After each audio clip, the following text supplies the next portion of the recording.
The Electoral Court today, after a day of hearing yesterday, a day of argument yesterday, ruled that the IEC was wrong to disqualify Jacob Zuma from standing as a candidate in the National Assembly elections on the 29th of May.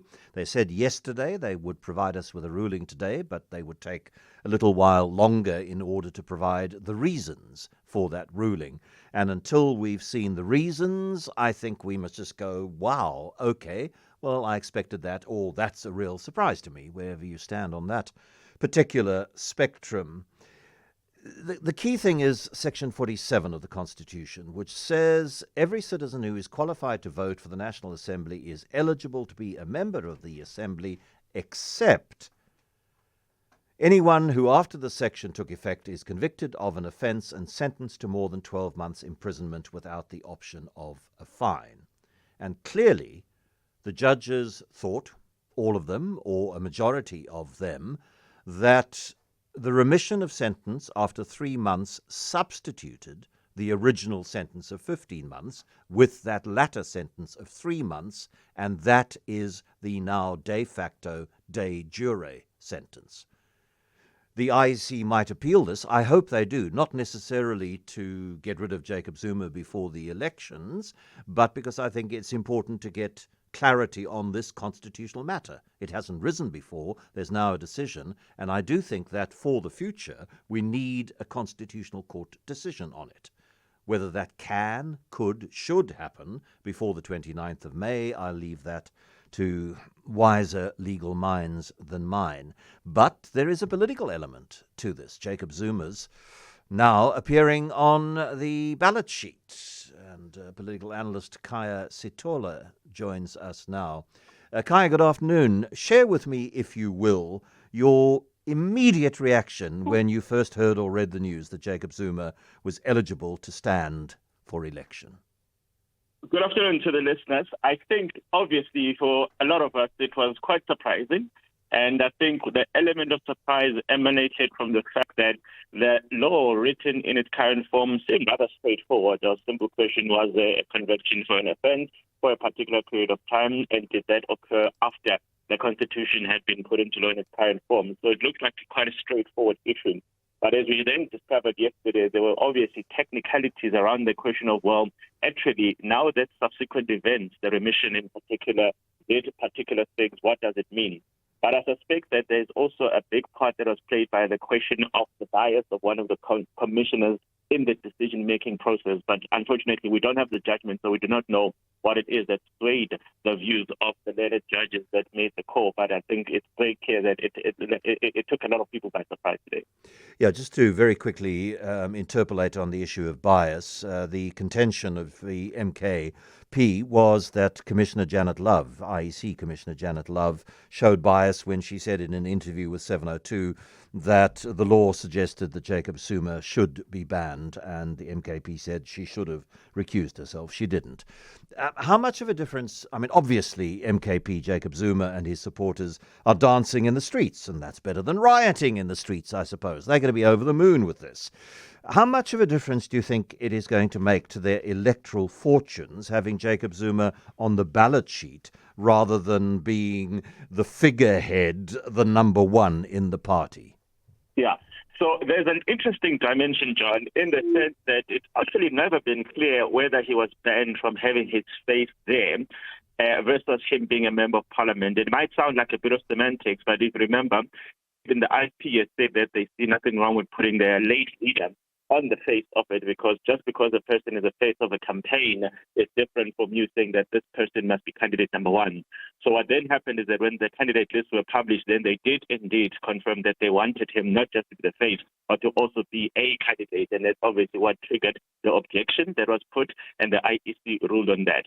But the reality here is that he is essentially the heartbeat of their entire campaign. His face, his visibility, his resonance with many voters across KZN in particular is essentially the only thing that the MK has put on the table so far. So, of course, for them to be able to leverage that all the way up to the 29th is fundamentally important to their electoral prospects and the visibility of their machine. They started much later than other parties, so we don't believe they've been able to marshal the same type of resources that new parties like Zanzi, for example, have been able to marshal. So they have to capitalize on what they have, and the face and the personality and the sheer political force of Jacob Zuma is precisely their primary selling point.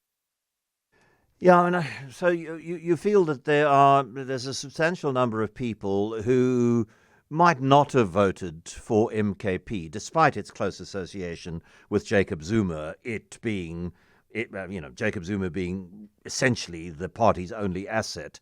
But now that they know that their vote might, almost certainly will, send him to Parliament, they're going to be more motivated to put their cross next to MKP when they get into the ballot box. I think those that were obviously anxious about whether it will be a wasted vote in the sense that their preferred candidate wouldn't make it would have been sitting on the fence. But I think obviously now that we've seen what this judgment has said, unless something changes in the interim, and I don't believe anything can change in the interim, and I know you mentioned earlier on the question of the Constitutional Court, there was actually an article that was published in the past few hours that says the Constitutional Court hasn't delivered a single judgment this year. I don't know how accurate that is, but you can imagine that if they are so slow in delivering judgments, no one should be placing any faith on them providing any sense of clarity before the 29th of May. So I do think that obviously we have to acknowledge the fact that he still remains a remarkably powerful political voice and a political force in South Africa. And there's going to be some who say, well, actually, it looked like the system was yet again conspiring to try and kick him out. So therefore, on the basis that he has triumphed against the system, I'm actually going to endorse him to go back to Parliament and do whatever he thinks is necessary to complete what he refers to as the incomplete project that was interrupted on Valentine's Day in 2018 when he was removed from office.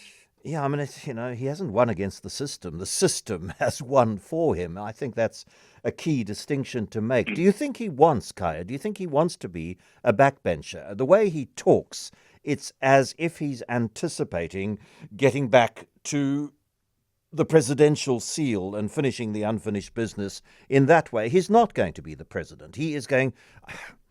I can't say with absolute certainty that ANC is not going to go into coalition with MKP, but even if they do, I can't imagine they're going to give him a cabinet post. So he's going to be a backbencher. He's not even going to be the leader of a portfolio committee. Do you really think that he wants to do that? I mean, he might go there for a while and rub the ANC noses in the fact that he's in the National Assembly, but do you really think that he has any intention of serving anything more than a couple of months to make a point? So on the first part, the question of whether he believes he can be president again, we have to acknowledge that every single leader of a political party on the campaign right now keeps saying that, they're going to be president. So that's the normal rhetoric associated with campaigning. So it doesn't mean that any of them actually believe that they will indeed be president of the country, except for those that have much stronger electoral support. So that is basically him replicating the model that everyone else has replicated. Now, the question of whether he then takes up the opportunity and does become a member of parliament, it seems that a lot of people are curious about why he would give up what seemed to be the benefits uniquely enjoyed by him and former President Thabo Mbeki and former President Maytham, and then opt for, moving into the parliamentary village, for example, which you and I know enough about to know it's not as lavish as what the unit buildings are. It's not as lavish as what Dane has, the Genadendal is all about. So you can imagine that it's definitely not at the same level. But perhaps the question of the political game that he wins in simply saying that I was aggrieved, and I'm still aggrieved about how I was treated by my fellow comrades within the ANC, and if this is what the sacrifice I need to make in order to really, I don't know if punishing them is the word, but yeah, I can't think of another word right now. If this is what I need in order to prove my point, then this is what I need to be able to do. But yeah, if there is a clear, guidance on the fact that as soon as he takes up that position, he then has to sacrifice the much better benefits associated with his previous political office, then I do not believe it would make sense for him to take on that position. And if they will see that what he simply wants to be able to do is to usher in those that he believes should be within Parliament, and if he has to be the force that gets him in, then I don't think it's something that we can do much about. So it may just be he wants people that represent the same political persuasions that he has to be represented there. But if it has to come at a financial sacrifice to him, I don't think it would make sense. Thank you very much, the political analyst Khaya Sithole. Okay, I've been asked by a lot of people whether he will continue to draw his pension if he serves as an MP. And the information that I have been given is that he would be able to double dip. He would be able to continue getting his pension and privileges of being an ex-president and get the salary and far lesser privileges of being an MP. But Khaya is suggesting that that might not be the case. So that is something that we will try and get clarity on.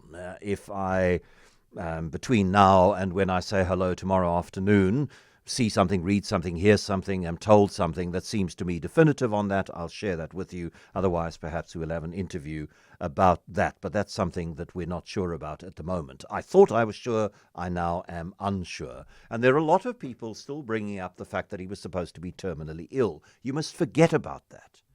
Not you must forget about that in terms of politically and skepticism and cynicism and all of that sort of thing. Legally, that plays no role. He was let out on special medical parole. That was appealed. The Constitutional Court ruled that that medical parole was improperly granted and said that Jacob Zuma must go back to prison to serve the rest of his sentence. After that, Cyril Ramaphosa announced this general, he said cynically in inverted commas, remission program, which meant that Jacob Zuma went back to jail only in order to go through the formalities to be released on remission. So that medical parole thing plays no legal role in this whatsoever.